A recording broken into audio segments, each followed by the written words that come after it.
Assalamu alaikum student mathematics 4024. Welcome to Maths Guru. I hope you all are fine. I am fine too. Alhamdulillah. Grade 10 students, ये video आप लोग के लिए है और specifically उन स्टूडेंट्स के लिए है जो री एग्ज़ाम दे रहे हैं। री एग्ज़ाम का स्केड्यूल जो है वो आप लोग के साथ ऑलरेडी शेयर हो गया है। मंडे से स्टार्ट हो रहे हैं आपके री exams. Monday, Tuesday, Wednesday, Thursday और फ्राइडे 5 दिन में आपको जो है वो अपने री एग्ज़ाम्स जो है वो देने हैं।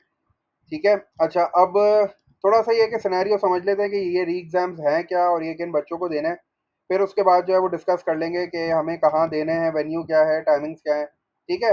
तो जब तुम्हारे मॉक्स और एंड ऑफ ईयर एग्जाम्स हुए थे मार्च में, तो वहाँ उस वक्त तुम लोग को ये बताया गया था कि भाई अगर एंड ऑफ ईयर एग्जाम्स में आपके 50% से कम मार्क्स आते हैं तो फिर आप जो है ना री एग्जाम दोगे अपने सीआई के बाद।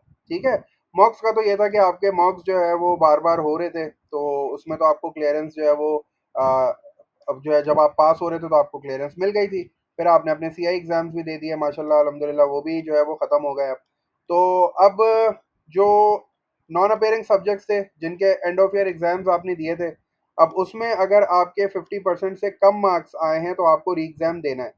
अब आपको कैसे पता चलेगा भाई? देखो, रिपोर्ट कार्ड आपके पास है। रिपोर्ट कार्ड में आपके पास हर सब्जेक्ट के 2 या 3 कॉलम्स है, जिसमें एक कंसोलिडेटेड है। ठीक है, कंसोलिडेटेड का मतलब ये है कि वो टोटल है, ओवरऑल है। लेकिन आपको कंसोलिडेटेड नहीं देखना, आपको एंड ऑफ ईयर एग्जाम्स वाला कॉलम देखना है जिसमें एग्जाम मार्क्स लिखे हुए हैं। एग्जाम मार्क्स में जैसे अगर मैं मैथ्स की बात करूं तो 100 में से अगर आपके 50 से कम मार्क्स हैं, ठीक है, तो इसका मतलब है कि आपको जो है वो री एग्जाम देना है, क्योंकि 50% जो था वो पासिंग था।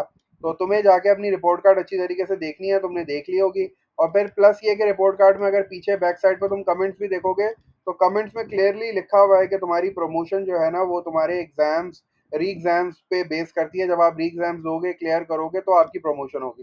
ठीक है ना? तो ये चीज़ वहाँ लिखी हुई भी है। और आप उधर मेरे ख्याल से ये भी लिखा हुआ है कि आपको किस किस का री एग्जाम देना है। तो ये क्वेश्चन कि सर री एग्जाम का तो हमें पता ही नहीं था, और तो ये वाली चीज़ तो बिल्कुल ही जो है ना वो इलॉजिकल है और इररिस्पॉन्सिबल है। सही है। तो जब रिपोर्ट कार्ड में ये चीज़ क्लियरली लिखी हुई है कि आपको री एग्ज़ाम्स देना है, आपकी प्रमोशन उस पे बेस करती है, तो डेफ़िनिटली आपको री एग्ज़ाम्स देने हैं। री एग्ज़ाम्स इंशाल्लाह मंडे से स्टार्ट हो रहे हैं। Monday, Tuesday, Wednesday, Thursday, Friday 5 दिन है। कॉलेज कैंपस में जो है ना वो आपका री एग्ज़ाम होगा, क्योंकि हम लोग इस वक़्त ओ लेवल वाली बिल्डिंग में नहीं है, क्योंकि वहाँ सीआई का सेंटर पड़ा हुआ है। तो मिडल स्कूल जो है वो सारा का सारा जो है वो हमारे पास आया हुआ है, तो हम लोग कॉलेज कैंपस में शिफ्ट हुए हैं। ग्रेड 9 पूरी जो है वो कॉलेज कैंपस में है। तो आपको वहीं आना है अपना री एग्ज़ाम देने के लिए। ठीक है। टाइमिंग जो है वो 10 टू 12 है। तो मैथ्स का इंशाल्लाह मंडे को है, पहला ही री एग्ज़ाम जो है वो मैथ्स का 10 टू 12 की टाइमिंग है। अच्छा, री एग्ज़ाम का क्राइटेरिया हमने डिस्कस कर लिया। ठीक है। अच्छा, अब जो सिलेबस वाला क्वेश्चन था, सिलेबस वाले क्वेश्चन में यह है कि हमने एंड ऑफ ईयर एग्ज़ाम का जो सिलेबस था वही जो है वो री ईओआई का एग्ज़ाम का सिलेबस भी हमने रखा है। री एग्ज़ाम को बेसिकली हमने री ईओआई एग्ज़ाम का नाम दिया है, मतलब री end of year exam. End of year exam में अगर 50% से लेस मार्क्स है तो री एग्ज़ाम देना पड़ेगा। आपका मैथ्स का जो री एग्ज़ाम है वो पेपर 2 पे बेस कर रहा है, पूरा पेपर 2 टाइप का, मतलब कैलकुलेटर उसमें अलाउ है। 2 घंटे आपको मिलेंगे। ठीक है। और 100 मार्क्स का है वो। मेन टॉपिक्स की अगर मैं बात करूँ तो वैसे तो आपके पास 6 टॉपिक्स हैं, 6 से 7 टॉपिक्स। लेकिन अभी फ़िलहाल चूँकि आपके पास बहुत कम टाइम रह गया है, तो अभी जो आपके लिए जो मेन टॉपिक्स हैं ना वो आपके पास ट्रिग्नोमेट्री है पहले नंबर पे। ट्रिग्नोमेट्री में अगर हम बात करें तो ट्रिग्नोमेट्री में जो बेसिक ट्रिग्नोमेट्री है उसकी वेटेज कम है।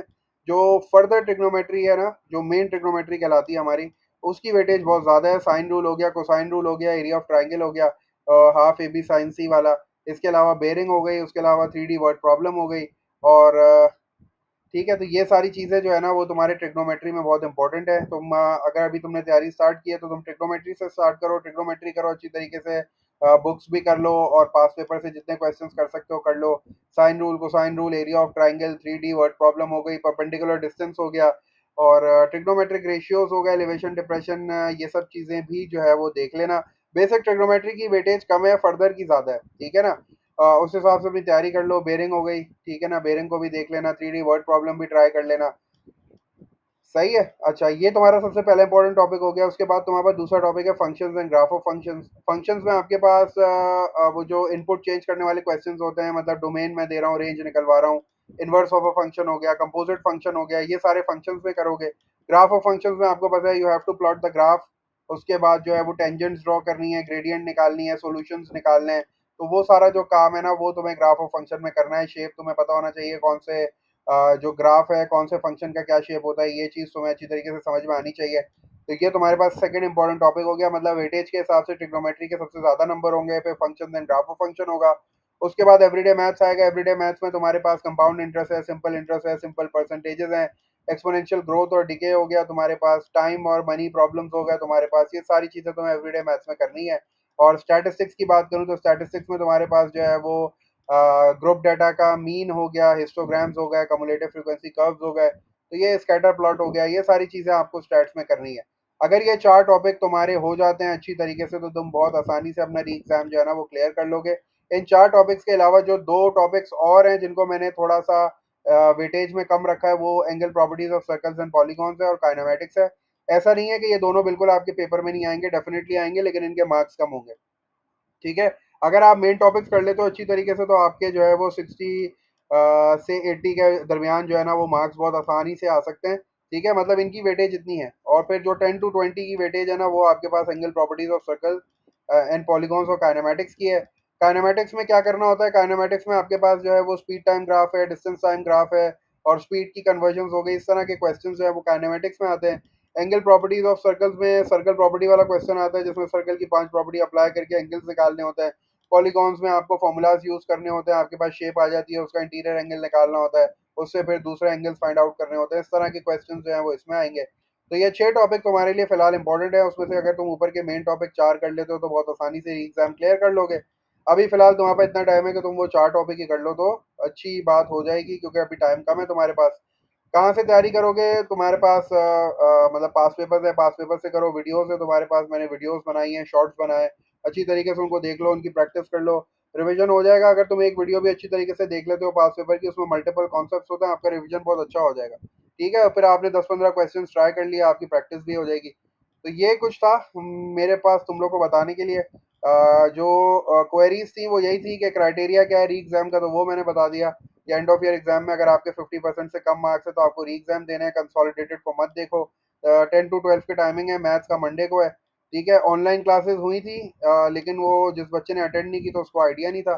तो उसमें जो है टीचर्स ने एग्जाम्स वगैरह और सिलेबस सारी डिटेल्स जो है उसमें डिस्कस की हैं। वीडियोस मैंने डाल दी थी, रिकॉर्डिंग्स मैंने डाल दी थी, वो देख लो अच्छी तरीके से। मैंने फंक्शंस को रिवाइज करवाया था, सर्कल प्रॉपर्टी को रिवाइज कराया था, ट्रिग्नोमेट्री को रिवाइज कराया था। ठीक है ना। तो यही कुछ था मेरे पास तुम लोग को बताने के लिए।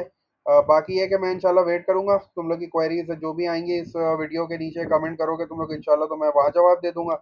वरना ये है कि व्हाट्सएप पे भी जो है वो तुम लोग अपनी क्वेरीज भेज दो, मैं वो इंशाल्लाह तुम्हें फ्री होके वहाँ भी जवाब दे दूंगा इंशाल्लाह।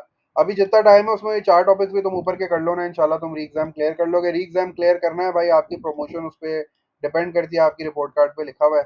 तो री एग्जाम देना लाजमी, ठीक है, कोई बहाना नहीं चलेगा। आप जो है वो एक्सक्यूजेस ना तलाश करो। अगर आपके एंड ऑफ ईयर एग्जाम में 50% मार्क्स आ जाते तो री एग्जाम नहीं देना पड़ता।